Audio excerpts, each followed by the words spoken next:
2011년 11월 일본 효고현 아마가사키시에서 약 25년간 이어져 오던 다수의 변사 사건이 발각된다. 1987년경 사건의 주범인 스미다 미요코가 아마가사키시의 아파트에 거주하던 한 가정을 탈취한 것을 시작으로 8명의 사망자와 3명의 행방불명자가 발생하였는데, 무엇보다 사건에 연루된 17명의 인원들은 서로 다른 5개의 가족으로 구성된 일면식도 없는 사람들이었다. 스미다 미요코는 혈연 관계에 없는 사람들로 가족을 구축한 후 그들에게 불법적인 일과 폭행, 협박 등을 지시할 수 있도록 장기간 그들을 정신적으로 지배하였다. 특히 그의 판단에 따라 같은 구성원들 간에도 대우가 달라져 일부는 폭력을 당하거나 감금을 당하기도 했는데, 이 과정에서 도망을 치는 인원은 잡을 때까지 집요하게 쫓아가 결국 다시 잡아오곤 했다. 이렇게 수십 년간 가족 탈취를 하는 과정에서 한 번 목표로 삼은 가정은 끊임없는 이간질과 가스라이팅을 반복하며 결국 탈취에 성공하였는데, 수십 년간의 방대한 사건 기록을 보면 사람을 현혹시키는 그의 능력은 소름 돋을 정도로 발달되어 있었다. 그러던 2011년 11월 당시 스미다의 아파트에서 함께 머무르던 구성원 중 감금되어 있던 40대 여성 A가 아파트를 탈출해 경찰에 신고하면서 25년간 이어져 오던 스미다의 범행이 밝혀지기 시작한다.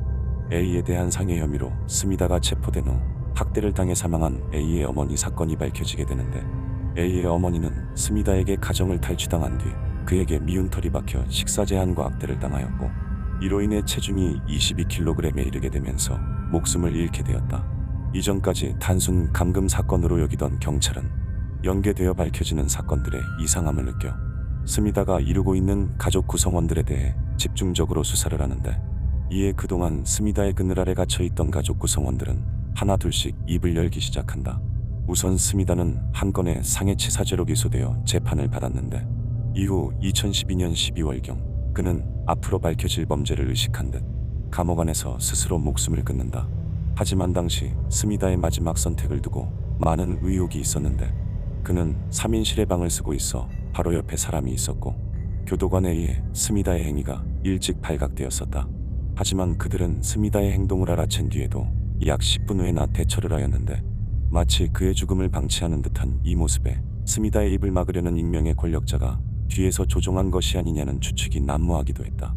주범이 사망하면서 스미다와 관련된 부분은 모두 종결 처리되었지만 그동안의 범행 기간만 무려 25년에 달했기 때문에 그 외에도 수많은 감금, 살인, 폭력 등의 사건이 있었고, 이로 인해 17명의 가족 구성원 중 10명이 유죄를 받아 대부분 10에서 20년의 징역형 또는 무기징역을 선고받았다. 하지만 스미다의 죽음으로 인해 가려진 부분이 많은 이 사건은 여전히 행방불명된 인원들을 찾을 수 없어 많은 수수께끼를 남기고 있다. 2004년 6월 20일 일본 이바라키현 이와이시의 풀밭에서 거꾸로 누운 채 힘겨워하고 있는 소녀가 발견된다. 길을 지나던 50대 남성에 의해 발견된 그녀는 외관상 다툼이나 손상의 흔적은 없었지만 목에는 휴대용 스트랩이 감겨져 있었고, 발견 당시만 해도 아직 숨이 붙어 있는 상태였다. 하지만 그녀가 병원에 이송된 직후 사망하면서 사건은 미궁에 빠지게 되는데, 당시 16세였던 소녀는 사건 전날 밤 한 친구를 만난다. 밤 12시부터 새벽 1시 30분경까지 동성 친구와 함께 한 식당에서 식사를 한 소녀는 또 다른 친구들을 만나기 위해 자리를 이동하였지만 너무 늦은 시간에 다른 친구들이 오지 않자 두 사람은 새벽 4시경 헤어진다. 하지만 소녀는 곧장 집에 가지 않았고 혼자서 근처에 있던 편의점에 들리게 되는데, 이곳에서 주먹밥과 커피 그리고 나이프가 포함된 공구 세트를 산 소녀는 새벽 5시경에 편의점을 나간다. 이후 5시 45분경 그녀는 통합민원센터에 전화를 걸어 지갑을 주었는데 가까운 경찰서의 번호를 알려달라며 말을 하였고, 그로부터 약 1시간이 흐른 뒤 배수로 옆 풀밭에서 다리를 도로 쪽으로 뻗은 채 거꾸로 엎드린 모습으로 발견된다. 발견 당시 소녀는 목에 차고 있던 스트랩에 의해 목이 압박을 당한 모습이었고, 신발이 벗겨져 사라져 있었지만 그녀의 양말은 굉장히 깔끔한 상태였는데, 이로 인해 다른 공간에서 일을 당한 뒤 누군가에 의해 풀밭에 버려졌음이 의심된다. 그리고 그녀가 타고 있던 자전거는 사건 현장으로부터 약 1km 떨어진 편의점 앞에서 발견됐는데, 당시 해당 편의점은 밤 11시에 폐점을 했기 때문에 그녀가 앞서 주먹밥을 샀던 편의점에서 나온 뒤 누군가와 만나기 위해 이 편의점으로 이동한 것이 아닐까 추측되었다. 또한 새벽 시간에 갑자기 나이프가 포함된 공구를 산 것이 굉장히 이상했는데, 이 때문에 당시 소녀가 누군가로부터 위협을 느꼈거나 곧 만나게 될 상대로부터 자신을 방어하기 위한 준비가 아니었을까 하는 추측이 있었지만, 아무런 증거가 발견되지 않으면서 사건은 미궁에 빠진다.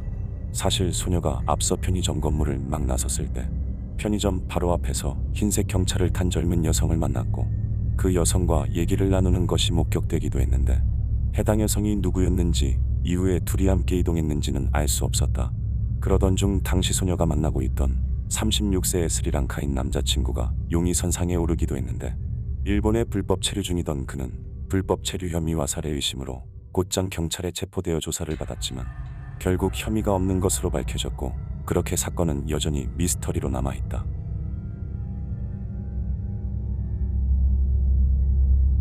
(1996년 12월 25일) 미국 콜로라도주 볼더에서 6세 어린이가 실종된다.